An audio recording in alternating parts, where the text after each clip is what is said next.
So now we study about the glycolysis, and these are the steps of the glycolysis. Here the first step is glucose is converted into glucose 6 phosphate with the enzyme hexokinase.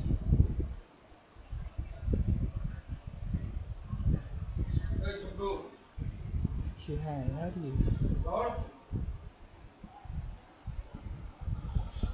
So in today's lesson we will study about the glycolysis. Glycolysis in the chapter bioenergetics, bioenergetics and metabolism.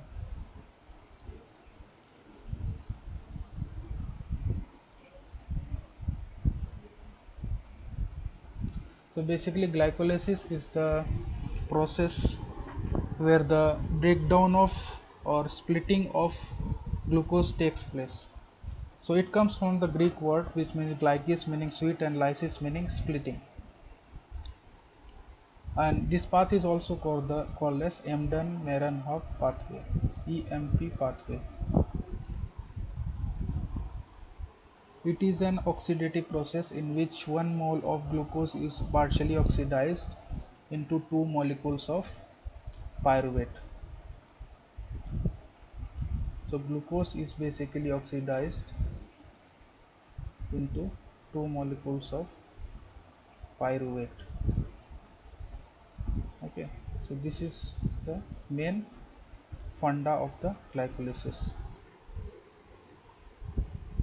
It is an enzyme catalyzed reaction, and glycolysis mostly occur in the cytosol. So this is the place of occurring, cytosol. So this is the thing which must be kept in mind. So it occurs in the cytosol of the cells, cytosols of the cells. Okay, and it is unique pathway because it occurs in both anaerobic and aerobic conditions, both anaerobic and aerobic conditions, and does not involve involve any type of molecular oxygen. There is no involvement of any molecular oxygen. Okay, so glycolysis consists of 10 steps, and the first step is the phosphorylation steps. First step is phosphorylation step, which we will see here. This one is first step. So here what happens, glucose is converted into glucose 6 phosphate with the enzyme hexokinase. So enzyme here involved is hexokinase. This enzyme is involved here. So this is hexokinase. Okay, and this step is also called as phosphorylation. Phosphorylation. Why? Because phosphate is added here, addition of phosphate. So this is called phosphorylation. So in glucose, a molecule of phosphate it is added with the help of the enzyme hexokinase. So this step is also called as phosphorylation, and this step is irreversible step. So it cannot be reversed. Once it proceeds, it goes in forward direction. And hexokinase is present in all cells, all organisms, and hexokinase, the requirement here is magnesium ion. So in presence of magnesium ion, so basically this enzyme functions in presence of Mg2 plus ions. So this is important for the functioning of the hexokinase activity. In hepatocyte, that is liver cells, and beta cells of pancreas, also contain hexokinase. But here hexokinase, instead of telling it hexokinase, we used to say, and it is called glucokinase or hexokinase D. Okay, so the name is different. And hexokinase and glucokinase both are isoenzymes, and isoenzymes are the enzymes which are having almost similar function, but they somehow differ in their structure or units. So that's why they are having the same function, but they differ somehow in their structure and units and their place of occurrence. Hexokinase is found in the uh, normal cytosol, and whereas glucokinase is found in the and beta cells and pancreas. And one more difference is there, that hexokinase as compared to glucokinase, glucokinase have high Km and Vmax as compared to hexokinase. That means high Km means that the affinity for substrate for hexokinase is very high, and substrate readily combines with the glucokinase as compared to hexokinase. So it has high, glucokinase is having the high affinity for the substrate. So Km basically denotes the affinity for the substrate. Okay. Now we let me take eraser. There is lot of writing is there.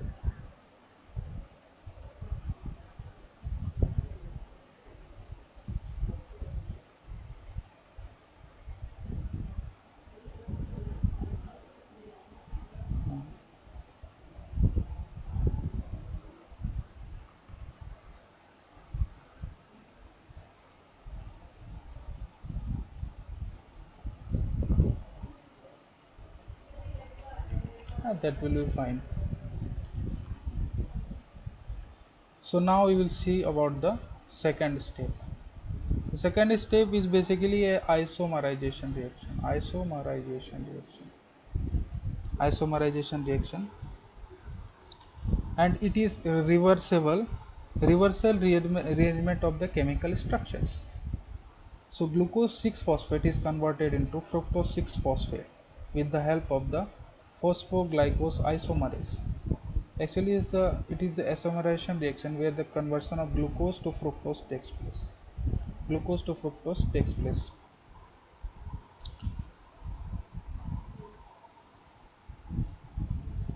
And in this isomerization reaction, carbonyl oxygen moves from one place to carbon 1 to carbon 2. So it results in the formation of the fructose, forming a ketose from the aldose sugar. Thus the isomerization of the glucose 6 phosphate to fructose 6 phosphate is conversion of from the aldose to ketose. Okay, so this is the second step, and this step is catalyzed by the phosphoglucoisomerase.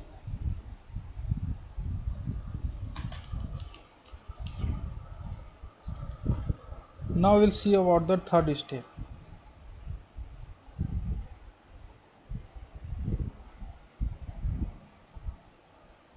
This is the third step where fructose 6 phosphate is phosphorylated by the ATP with the help of the phosphofructokinase. So here the phosphofructokinase is involved, and which result in the formation of the from fructose 6 phosphate to fructose 1,6 bisphosphate, and addition of one more phosphate with the help of the phosphate. So kinase basically means addition of the phosphate group. So from this we can remember that its name is phosphofructokinase. So this step is also phosphorylation, and then next step is fourth step.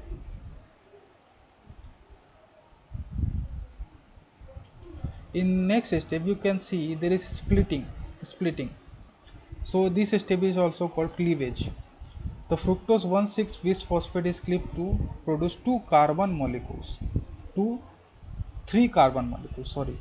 So fructose 1,6-bisphosphate clipped to produce two three carbon molecules, glyceraldehyde 3-phosphate and dihydroxyacetone phosphate. Okay. So two three carbon molecule from this fructose 1,6-bisphosphate.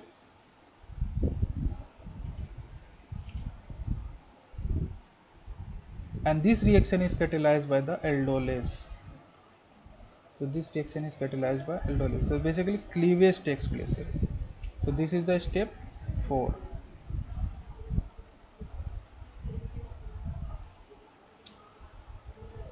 After that there is again isomerization.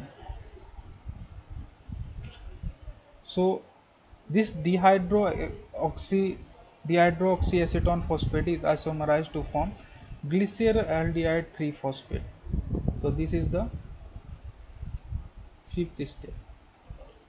So this dihydroxyacetone acetone phosphate is again isomerized to glyceraldehyde 3-phosphate. The isomerization of this 3 carbon phosphoratase sugar is catalyzed by triose phosphate isomerase.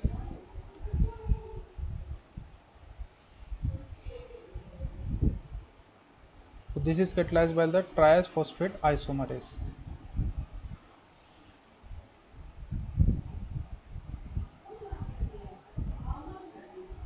Triose phosphate isomerase. And in this step 6, the molecule of glyceraldehyde 3-phosphate are oxidized. The two molecules of glyceraldehyde 3-phosphate are oxidized by enzyme glyceraldehyde 3-phosphate dehydrogenase. Catalyzes the conversion of glycerol 3-phosphate into 1,3-bisphosphoglyceraldehyde, 1,3-BPG.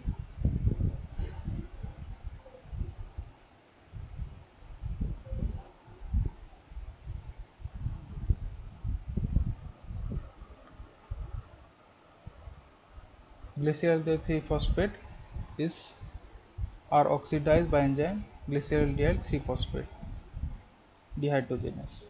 The conversion of glycerol 3-phosphate into 1,3-bisphosphoglycerate, the reaction occurs in two steps. First, the oxidation of aldehyde to carboxylic acid by NAD, and second, the joining the carboxylic acid and orthophosphate to form alkyl phosphate product. So here is one important point for the group from for the step 6. So step 6 is two molecules of glycerol 3-phosphate are oxidized by enzyme glyceraldehyde 3-phosphate dehydrogenase and catalyze the conversion of glyceraldehyde 3-phosphate into 1,3-bisphosphoglycerate. Okay, so this one. So here what happens? A potent inhibitor is working, that is iodoacetate. Iodoacetate. This is important point. Iodoacetate is potent inhibitor of glyceraldehyde 3-phosphate. So usually we write in short, that is G3P. Glyceraldehyde 3-phosphate. Okay. Dehydrogenase, because it forms a covalent derivative of essential SH group of the enzyme active site. SH group of the enzyme active site, making it inactive. Okay. In the step 7, in this step, the high energy phosphate group is transferred from 1,3-bisphosphoglycerate to ADP. The formation of ATP is referred to as substrate level phosphorylation. So here in this step, the high energy phosphate is transferred from 1,3-bisphosphoglycerate. So I am talking about this one, 1,3-bisphosphoglycerate to ADP,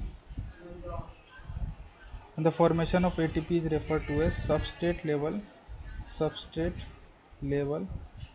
phosphorylation.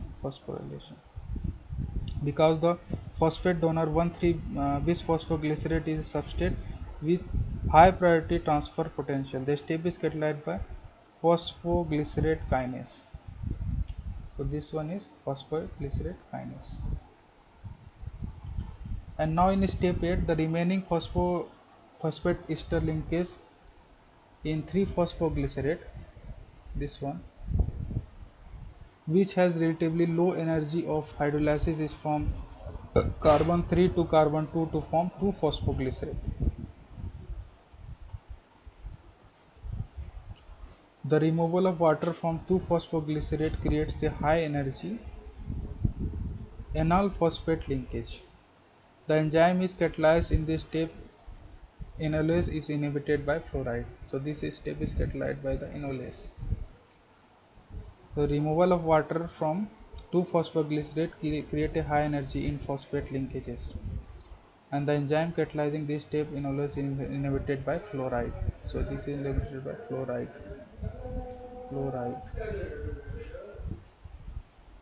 In step 10, the transfer of high energy phosphate group that was generated in step 9 to ADP from ATP. This last step is glycolysis, is the irreversible step, or the phosphoryl group from phosphonyl pyruvate to ATP is catalyzed by pyruvate kinase. So this one is catalyzed by the pyruvate kinase. This is last step, and this is also an irreversible step. So here the transfer of the high energy phosphate group that was generated in step 9 to ATP forms ATP. This last step is glycolysis, irreversible transfer of the phosphoryl group from phosphonyl pyruvate to ADP is catalyzed by pyruvate kinase. Pyruvate kinase requires potassium and magnesium. So this requires both potassium and magnesium.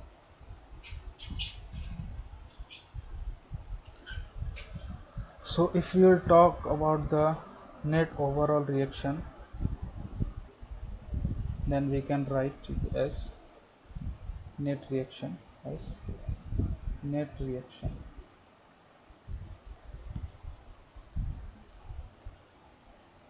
glucose plus FAD plus, sorry, it is 2NAD 2NAD plus 2ADP plus 2H2PO4 minus will give 2 pyruvate